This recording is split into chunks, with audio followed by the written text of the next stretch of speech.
ভারতীয় সীমান্তে পুশিন এবং নাগরিক হত্যার প্রতিবাদে 11 দলীয় ঐক্য আজ ঢাকা বিক্ষোভ করেছে।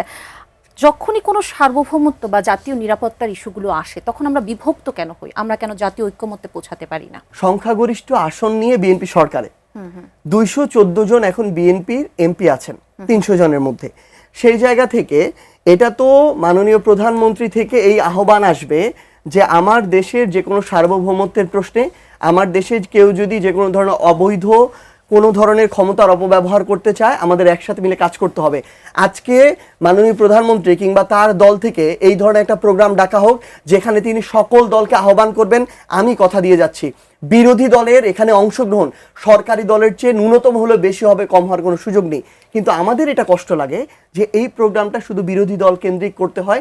এখানে সরকারি দল যদি আলাদা করেও করতো তারপরেও আমরা একটু আস্থা পেতাম, কিন্তু সরকারি দলের এই ক্ষেত্রে আমরা কোনো ধরনের কর্মসূচি তো দেখছিই না, কোনো ধরনের উচ্চবাচ্য পর্যন্ত সংসদে দেখছি।